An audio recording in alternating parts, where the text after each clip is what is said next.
बोलो जयकारा बोल मेरे श्री गुरु महाराज की जय। श्री सतगुरुदेव भगवान की जय। श्री परमहंस दयाल जी महाराज की जय। श्री नंगली निवासी भगवान की जय। श्री अद्वैतानंद सच्चिदानंद प्रकाश आगे। एक रोज आर्य समाजी सनातन धर्म के त्योहारों, मृतक संस्कारों और श्रद्धा इत्यादि के विषय में बहुत तर्क के प्रश्न उठाकर बोले कि आपका विचार इस विषय के बारे में क्या है। श्री महाराज जी ने टालने के लिए फरमाया कि जो कुछ निश्चय आपने कर लिया उसको ठीक समझिए, मगर ये बारंबार प्रार्थना करने लगे कि आप अपने शुभ विचार प्रकट करें। पहले मृतक संस्कार को लीजिए। जब बीमार की अवस्था असाध्य समझी जाती है तो उसे सोना, चांदी, तांबा, मूंगा, मोती, पंचरत्न, दही, पेड़ा, मल को बहाते हैं। वैदिक नियम के अनुसार कठिन से कठिन बीमारी को 5 रत्न ठीक कर सकते हैं। मृत्यु की तो कोई औषधि ही नहीं। दही, पेड़ा, मल को बांधते हैं। इस विषय में वैदिक पुकार पुकार कर कहती है कि राजा बांधे दल और वेद बांधे मल। अंतिम समय में करीब करीब जितना मलमूत्र कम निकले उतना अच्छा है। शरीर साफ रहता है। मृत्यु के समय धरती पर गोबर से लेप कर काले तिल और कुशा बिछाते हैं। गोबर और कुशा दोनों बिजली को रोकने वाली वस्तुएं हैं। इनसे मृतक के शरीर में बीमारी की खराबी पृथ्वी में प्रवेश हो सकती है, पर काले तिल के लाभ का तो प्रत्येक जानता ही है।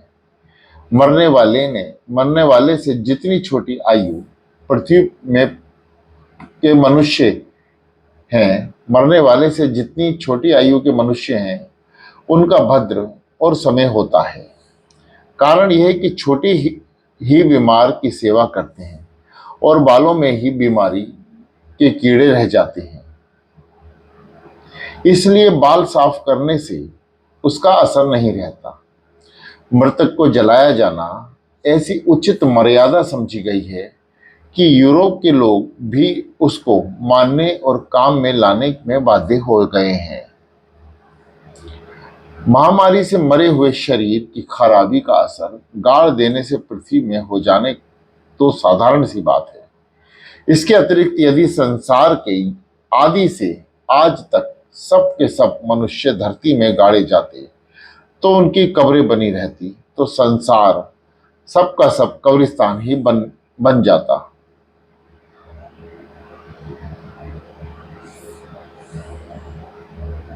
जीते ही पृथ्वी को घेरना और मृत्यु के बाद भी घेरे रहना अनुचित है। हाँ, खास उच्च कोटि के लोग की यादगार कायम की जाए वे रखे हैं। ये बात है, मृत्यु के बाद प्रथम दिन सब समान खान पान का व्यवहार से मंगवाना, गृह में हुए सामान को काम में ना लाना, पुराने कपड़े ना पहनना, बाजार से नए नए कपड़े मंगवा कर पहनना, 10वें दिन फिर भद्र होना, शरीर को तिल की खली, मुल्तानी मिट्टी आदि से साफ करना और कपड़ों को धोना, सब बातें छूत के नियम पर हैं।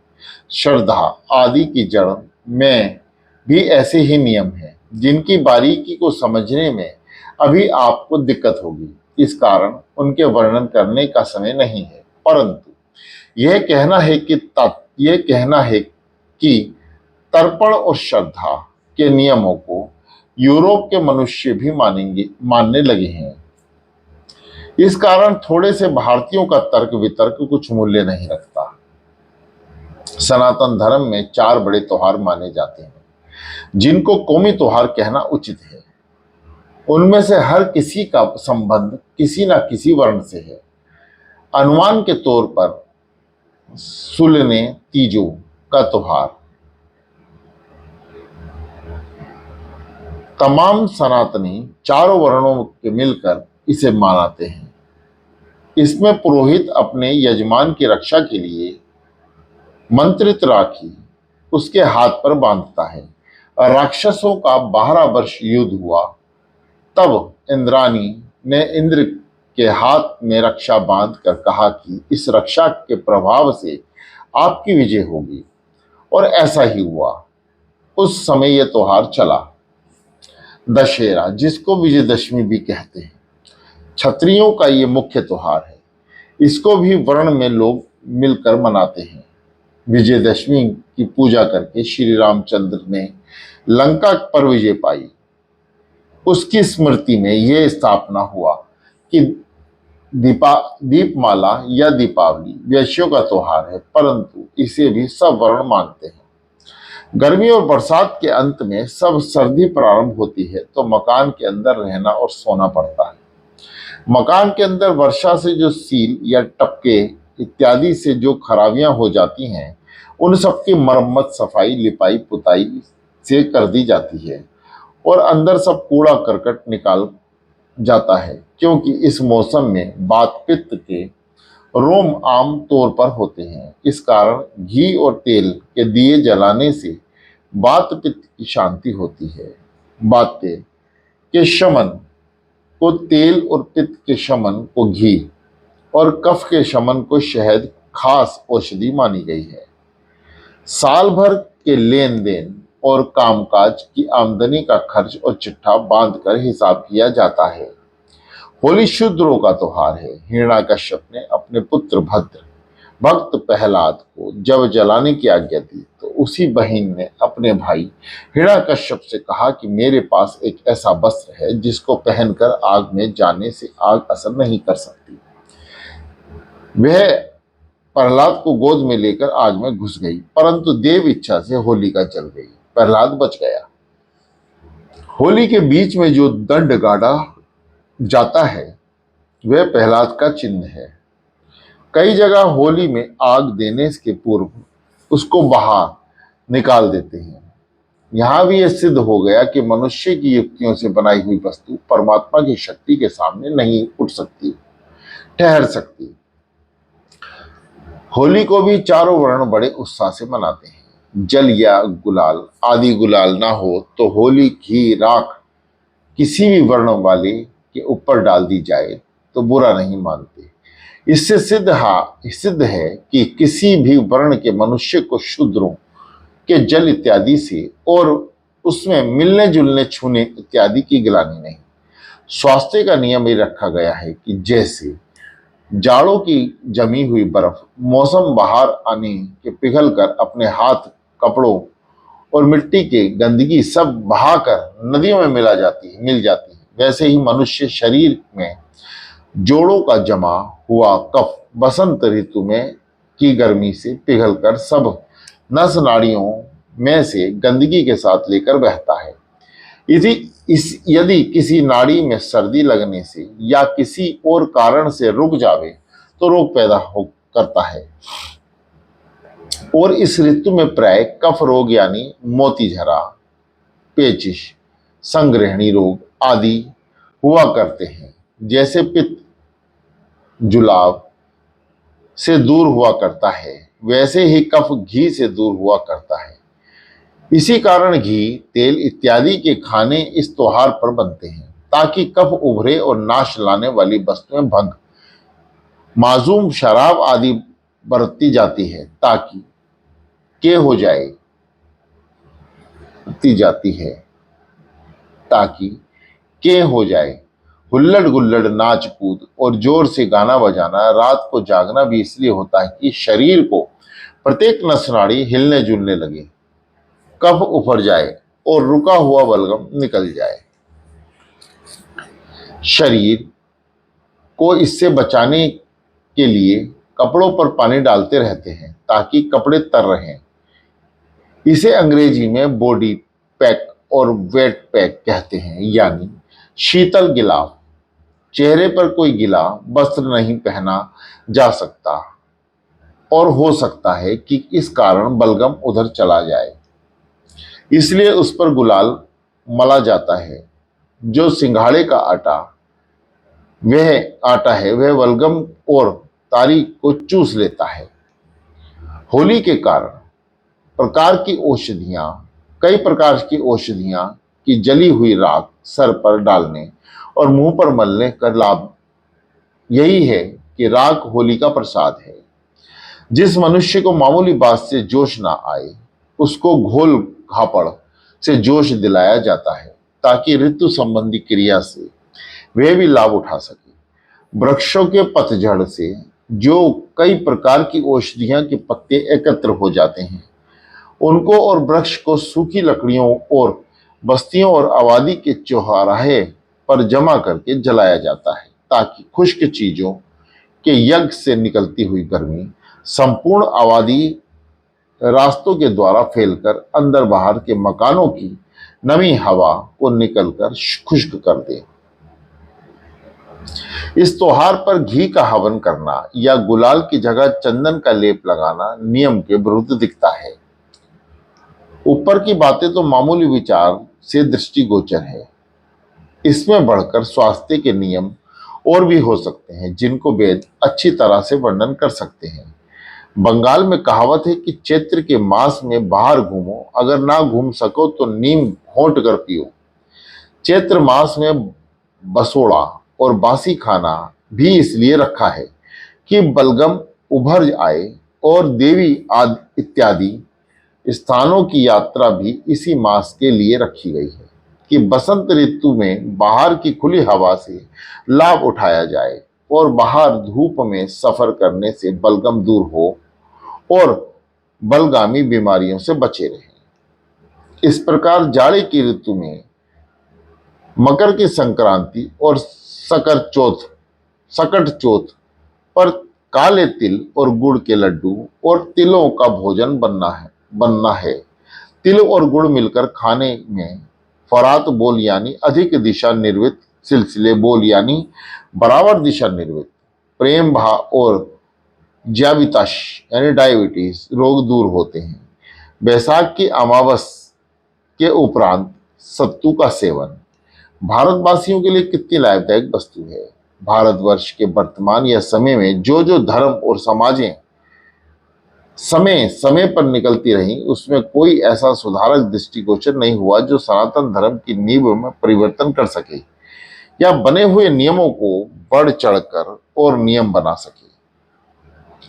ऐसे नियमों पर कटाक्ष करना तो छुट भाइयों का काम है। न्याय को ताक पर रखकर हट धर्मियों से जिसे चाहो बुरा कह दो। बड़े बड़े निष्पक्ष, समदर्शी, परोपकारी, ज्ञानवान और महात्माओं ने जिस जिस मार्ग से वे प्रबुद्ध आत्मा हुए उस बात की रस्म रिवाज भजन पूजा के रास्ते को शास्त्र के रूप में लिख दिया कि आने वाली नस्ल उसमें लाभ उठाए। देवी देवताओं के पूजन, गंगा स्नान, तीर्थ यात्रा में मेल जोल का नियम छुपा हुआ है। खासतौर से गंगा जल और गंगा का स्नान ये इतने पवित्र माने जा चुके हैं कि किसी भी बीमारी के कीटाणु 6 घंटे से अधिक इसमें जीवित नहीं रह सकते। गंगोत्री से साफ गंगा जल भरकर आता है तो विलायत तक बोतलों में भरकर जाता है। कुंभ आदि के अवसर पर प्रत्येक वर्ण के हजारों लाखों स्त्री पुरुष एक स्थान पर एकत्र होते हैं। पास पास बैठना, सोना, लेटना, साथ साथ यात्रा करना, देवी देवताओं के प्रसाद भेदभाव से ना मानना, ऐसे ही विवाह आदि के अवसर पर या मौत के समय या आपत्ति काल इत्यादि में जात पात का भेद नहीं रखा जाता। नौका, सवारी और पृथ्वी, इन 3 पर छोटे बड़े का अंतर नहीं मानना चाहिए। ये शास्त्र की मर्यादा है। शास्त्र की सब बातें उच्च नियमों पर रखी गई हैं। मेल जोल का ये अर्थ नहीं है कि एक के मुंह का ग्रास दूसरे के मुंह में दिया जावे, एक का झूठा पानी दूसरा बरते, तभी मेल जोल होगा। ऐसी बातें स्वास्थ्य के नियमों के विरुद्ध और घृणित है। आगे, एक दिन सत्संग में आजीविका के विषय में बातचीत चल पड़ी। पृथक पृथक राय दी गई। अंत में श्री महाराज जी ने से प्रार्थना की गई कि आप अपना विचार इस समय में प्रकट कीजिए। आपने कहा कि ना तो हमने खेती की और ना ही वाणिज्य व्यापार किया और ना ही कोई हाथ का काम जानते हैं। भला इस विषय में हम क्या राय दे सकते हैं और हमारी राय प्रमाणित भी कैसे की जा सकती है। वर्ण अवस्था में खराबी पैदा हो जाना और हाथ के काम में जो किसी खास वर्ण का हो उसको दूसरे लोगों का कर लेना भी खास कारण है। उदाहरण के तौर पर जूते सिर्फ चमार ही बनाता और बेचते हैं। हिंदू और मुसलमानों में बहुत से मनुष्य तो जूतों के को हाथ लगाना भी बुरा समझते हैं। अब इस काम को काफी संख्या में करने लग पड़े हैं। इसी कारण चमारों में बेकारी बढ़ गई है। तेल निकालने और कपड़ा बुनने का काम बड़ी बड़ी मशीनों और मिलों के द्वारा बड़े बड़े व्यवसायों ने आरंभ कर दिया। इससे तेली और जुलाहे बेकार हो गए। पंचक्कियों और आटों की मिलों को चलाना बड़े बड़े उच्च पदवी के लोगों ने आरंभ कर दिया, जिस कारण निर्धन और बेवा जो चक्की पीसकर पेट भर लेती थी उनको भी अपनी जीविका के लिए दूसरी तरफ जाना पड़ा। यहाँ एक ही नहीं बल्कि कई मनुष्य तो एक साथ ही दो उसमें अधिक पेशे संभाल बैठे और धन की शक्ति से उसको चला रहे हैं। उदाहरण के तरीके पर एक मनुष्य दिन में 10 बजे से 4 बजे तक सरकारी नौकरी है और साथ ही उसने किसी दूसरे के नाम पर दुकान खोली हुई है जिसको वह अन्य शेष समय में चलाता है। रात बेरात को कुछ टाइप छापे का काम कर लेता है। मना करो तो मानते नहीं। उत्तर में यह कहते हैं कि परमात्मा ने हमें बुद्धि और धन दिया तो अधिक कार्य क्यों ना करें। खैर, अधिक कार्य करने में कुछ हानि नहीं, मगर उसको आमदनी से सिर्फ अपना और अपने भाई जवाई का घर भरना ठीक नहीं, बल्कि इस रुपए को जनता के लाभार्थ लगाना चाहिए। जिस परमात्मा की दी हुई बुद्धि से धन जोड़ा जाता है, यदि वे स्वयं ही ऐसा करने लगे कि सिवाय अपने और किसी को भी धन ना दे तो किस तरह बीते। उस परमात्मा की उदारता से ही हमें शिक्षा प्राप्त करनी चाहिए कि वह सब कुछ उत्पन्न करता है, अनाज, फल, फूल, साग इत्यादि, परंतु ना आप कुछ खाता है और ना पहनता है। देश के प्रबंध कर्ता को चाहिए कि ऐसे नियम बनाए जिससे देश का धन और काम करने के तरीके समान रीति से बांटे जाए। जैसे प्रति मनुष्य के लिए खाने की संख्या निश्चित कर ली जाए।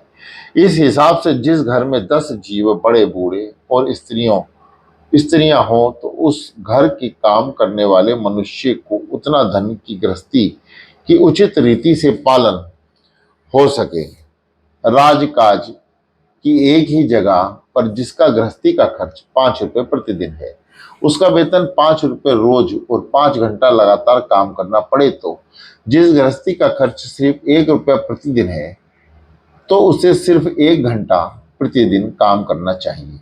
ऐसे ही जिस मनुष्य को 3 रुपया प्रतिदिन खर्च है तो उसे सिर्फ 3 घंटे ही काम करना चाहिए।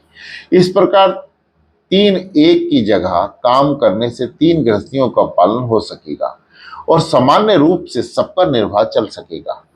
जिस कार्य को करने में किसी खास वर्ण या फिरके ने अच्छी योग्यता पैदा कर ली, उसकी आमदनी भी इतनी ज्यादा ना हो सके कि अन्य वर्ण के लोगों की तरफ जाने की रुचि हो। जैसा कि आजकल राजकाज के कर्मचारियों का खूब वेतन प्राप्त होता है, महीने के महीने काफी रकम मिल जाती है। इससे ना उन्हें अकाल व्यापता है, ना दुकाल सताता है। किसी कारण ही कृषि कर्म और वाणिज्य व्यापार को छोड़कर भारतवासी राजकाज के काम लेने की तरफ दौड़ रहे हैं। किसान और मजदूर तब भी अपने बच्चों को पढ़ाकर बाबू की चिंता कर रहे हैं। एक व्यक्ति ने प्रार्थना की कि देखिए महाराज, आजकल दुष्टता किस प्रकार बढ़ गई है कि जो वस्तु मांगे से कभी मिल सके तो उसे कोई मांग कर लेना पसंद नहीं करता, धोखे से लेने की बड़ाई समझता है और चालाकी करके बड़े प्रसन्न होते हैं और आपस में डींग मारते हैं कि देखो कैसे उल्लू बनाया।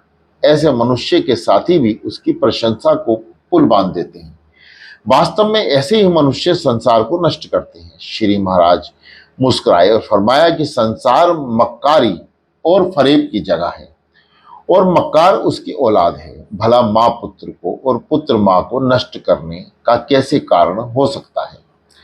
तबाही का मुख्य कारण तो भले लोग होते हैं। यदि बदमाश आपस में एक दूसरे के साथ चालाकी करे तो वे काबिले एतराज तर्क करने योग्य नहीं। अदालत में जाकर यदि कोई ये कहे कि फला जुआरी ने जुए में मेरा धन जीत लिया, या कोई चोर जाकर कहे कि मेरे साथियों ने चोरी के माल को मेरा हिस्सा नहीं दिया, तो उसकी सुनवाई ना होगी।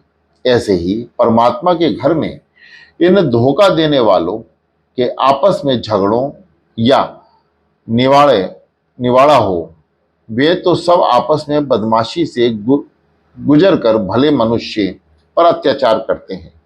तब भले मनुष्य की आहें और कुदरत उसको नष्ट करती है। स्वयं ऐसे बुरे मनुष्य को अत्यंत कष्ट सहने और दुख उठाने के लिए तैयार रहना चाहिए।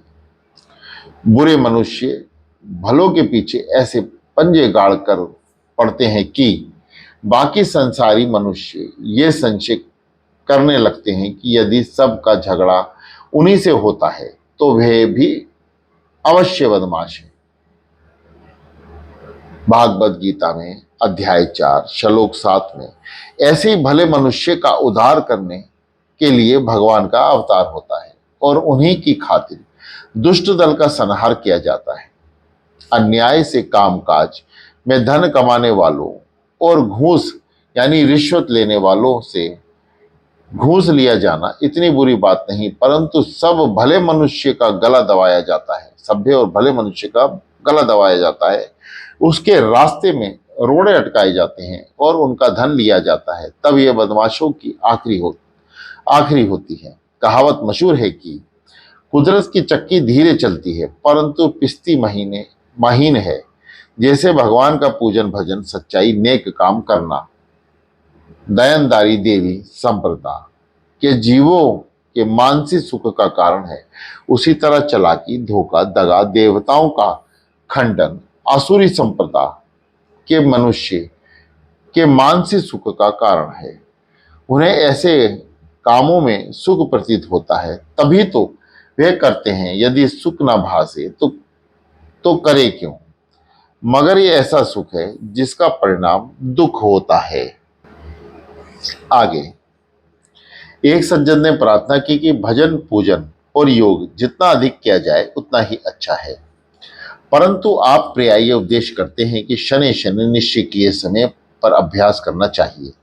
श्री महाराज जी ने फरमाया कि योग की 5 अवस्था होती हैं। वैदिक शास्त्र में भी ये मत है। पहला अति योग, दूसरा हीन योग, तीसरा मिथ्या योग, चौथा समान योग। पहले 4 त्यागने योग्य हैं और केवल समान योग से करने योग्य हैं। सच्चे योगाभ्यास के तरीकों में से प्राणायाम, शेष समाधि, अजपा, हठ योग, त्रिकुटी ध्यान, सुरत साधना, अनहवा, जाय इत्यादि कोई भी ठीक तौर पर किया जाए तो सुषुप्ना चलने लगती है, जो सिवाय भजन के और कामों में कष्टदायक होती है। इसलिए प्रसिद्ध है कि बहुत समय तक सुषुप्ना चलने से मुक्ति या मृत्यु। भरपेट खाना खाने की दशा में यदि कोई मनुष्य उपरोक्त नियमों में से किसी नियम का ठीक अभ्यास करे तो सुषुप्ना तो जरूर चलेगी, परंतु उसके पाचन क्रिया में बाधा होगी। खाना साधारण तौर पर 4-5 घंटे में पच जाता है। शाम का खाना सवेरे ब्रह्म मुहूर्त तक और दोपहर का शाम तक, संध्या समय तक का अवश्य ही पच जाएगा और पेट खाली हो जाएगा। इसी कारण ब्रह्म मुहूर्त और संध्या का समय भजन के लिए, आदि योग समझा जाता है। अधिक देर सुषुम्ना की चाल का शरीर यानी स्वभाव अभ्यस्त होता, इसलिए पहले पहल भजन करने में जब सुषुम्ना अधिक चलता है तब शरीर को कुछ कष्ट होता है, परंतु धीरे धीरे अभ्यास बढ़ने से शरीर उसके असर उसका आदी हो जाएगा। ऐसे ही शरीर की तमाम क्रिया खाने पीने सोने जागने इत्यादि से मुक्ति आ जाएगी और सूक्ष्म भोजन का अपने आप स्वभाव पड़ जाएगा। अधिक भोजन या बार बार भोजन की रुचि ही नहीं होगी। कई महात्माओं का हाल है तो ऐसा है, लिखा है कि भोजन बिल्कुल छूट जाता है और पवन आहारी बन जाती है। आगे एक रोज संगठन के विषय में बातचीत छिड़ी। कई लोग कहने लगे कि अमुक जाति में बड़ा संगठन है और अमुक जाति में कम। इसमें से एक सज्जन तो संगठन की आवश्यकता को ही नहीं मानते थे। सबने श्री महाराज जी की राय चाहिए।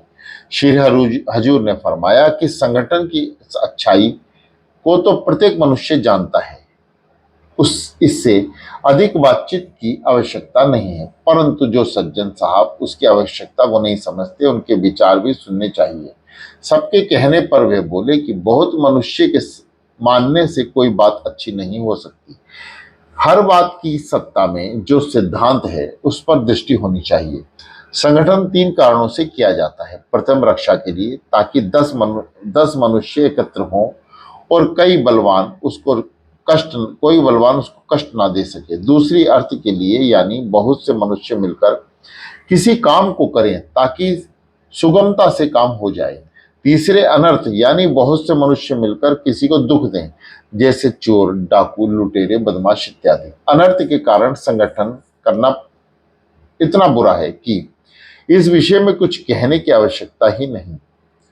अर्थ सिद्धि के लिए संगठन करना स्वार्थी जीवों का काम है। रक्षा के लिए बलहीन निर्बल मनुष्य संगठन करते हैं। संसार में परमात्मा ने ऐसे साहसी और उच्च विचार वाले भी पैदा किए हैं जिनका अर्थ सिद्धि के वास्ते वह नियम की गदा दास्ते अहले कर्म दिखते हैं और हम अपना ही दम और कदम रखते हैं। मांगने वाले दान देने वालों के हाथ तरफ देखते हैं और हम अपने श्वास और कदम को देखते हैं। और रक्षा के लिए संगठन करने वाले इस बात पर डटे रहते हैं कि साखे में साजा में ना कहो चाहे प्राण रहे के चाहे। शेर और संगठन करते और इकट्ठे रहते। कहीं नहीं सुना होगा वह तो अकेले ही जो कुछ हो सके करते हैं और अपने बलबूते पर ही जीवन का आधार है। प्रत्येक मनुष्य को उचित है कि ऐसा एहसास करे जिस जाति में प्रत्येक मनुष्य का ऐसा साहस हो, उसे संगठन की आवश्यकता ही क्या रहती। मेला वाला सोना, मेला वाली चांदी, मेला वाला दूध, इन सब की कद्र मेल से घट जाती है। आगे एक रोज इरशाद हुआ कि भरे गियारल बेल मरे या अड़ियाल टूट, मरे कर कासा नार मरे वे खवस खटूट। पुत्र वही मर जाए जो कुल को दाग लगावे, मित्र वही मर जावे वक्त पे काम ना आवे। कहे गिरभर कबीराए उन्हें आवे अनमेरी, हित ही कहे बनाए लगे वे पूरी बेरी। बोलो जयकारा, बोलो मेरे श्री गुरु महाराज की जय।